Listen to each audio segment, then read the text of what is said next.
His character hates my character because I'm with his wife. I don't know if I helped Daniel make up his mind. We talked about that period of time.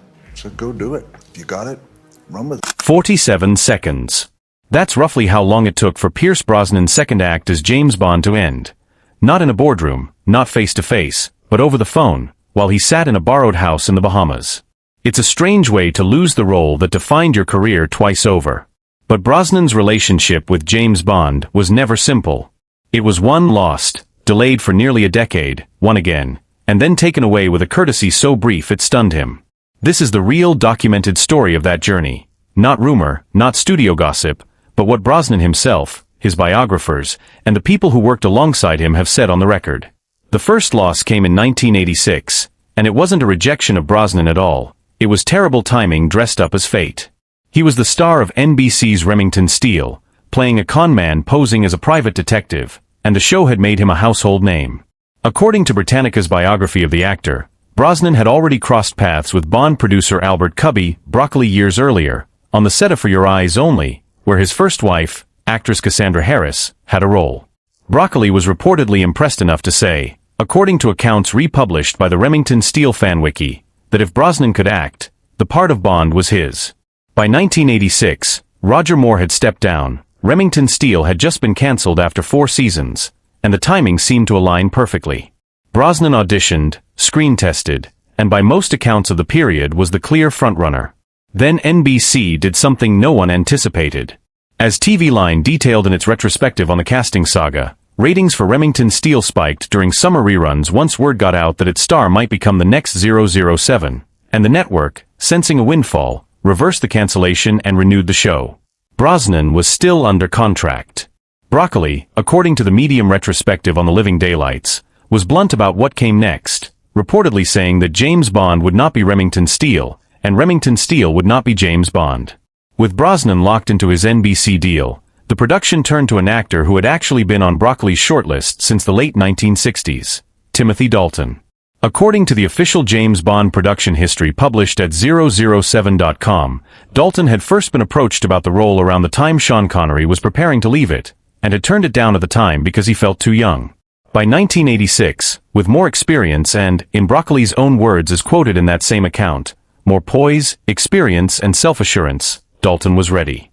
He took the role for The Living Daylights and later License to Kill, delivering a harder-edged, more grounded Bond that split audiences at the time, but has since been reassessed favorably by many critics and fans. For Brosnan, this wasn't scandal or betrayal in the way it's sometimes retold. It was simply bad luck, compounded by network economics. But it cost him nearly a decade. Those years between 1986 and 1994 are often called his wilderness period.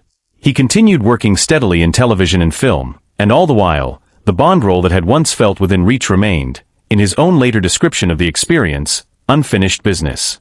When Dalton chose not to return for a third film in the mid-1990s, the door reopened, and this time nothing stood in the way. Brosnan made his debut in 1995's GoldenEye, a film that revived a franchise many had assumed was fading, and which grossed over $350 million worldwide. He would go on to star in 3 more Bond films, Tomorrow Never Dies, The World Is Not Enough, and Die Another Day, the last of which became, at the time of its 2002 release, the highest-grossing Bond film in the series' history, pulling in over $431 million globally. It's what happened next that Brosnan has spoken about most candidly, and it's here that the record is unusually well documented, because Brosnan gave the same detailed account in multiple interviews over the years, including to The Guardian, and the story is also recounted in the definitive Bond production history Some Kind of Hero, written by film historians Matthew Field and Ajay Chowdhury. By his own telling, Brosnan believed he was moving forward into a 5th film. He was in the Bahamas filming After the Sunset when his agents told him negotiations with producers Barbara Broccoli and Michael G. Wilson had stalled, and that a decision would come the following Thursday. According to Field and Chowdhury's book, the underlying issue was financial. Brosnan's asking price had climbed, and the producers had also concluded that the franchise needed a harder reset in the post-9/11, post-Bourne landscape of action cinema. When the call finally came, Brosnan has recounted it almost word for word in more than one interview. Barbara Broccoli was in tears, apologizing, while Michael Wilson delivered the news plainly, "You were a great James Bond. Thank you very much." Brosnan's own reply by his account was equally brief, "Thank you very much." Goodbye. And that, he has said, was it. No further meeting. No formal send-off.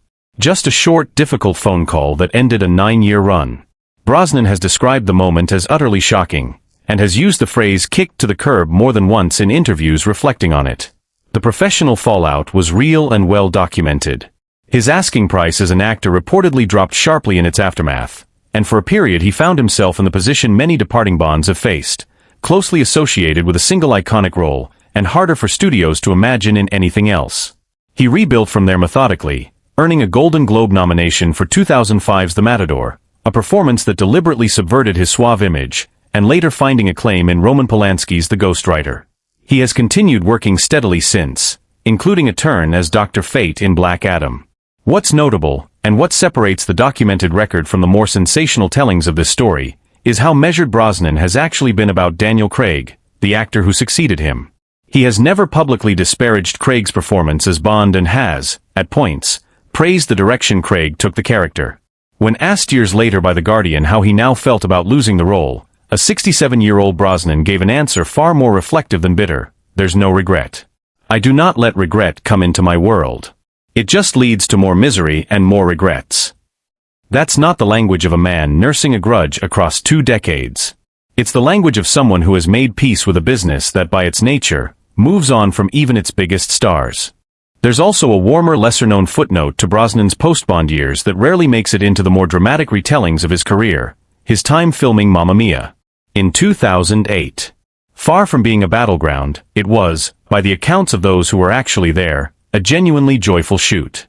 Christine Baranski, who starred alongside Brosnan as Tanya opposite his character Sam, told Stephen Colbert in a 2025 interview that Brosnan threw himself fully into the film's musical numbers, skipping down a Greek hillside for take after take of Dancing Queen with real enthusiasm. The actor who actually struggled with the dance sequences, according to Baranski, was Stellan Skarsgård, not Brosnan. Director O.L. Parker reportedly had to coax him through his close-ups. It's a small detail, but it matters, because it tells a very different story than the one sometimes circulated online.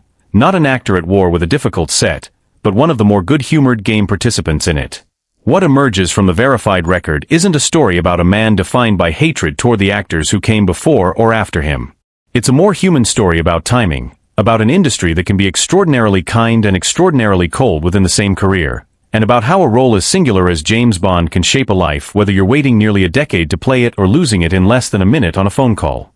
Brosnan lost the part once to circumstances entirely outside his control, then spent years in professional limbo before finally claiming it, only to have it end just as abruptly as it began. And yet, by his own words, what remains isn't bitterness. It's a kind of hard-won clarity, the understanding that even the most coveted role in cinema history is, in the end, still just a job that eventually passes to someone else.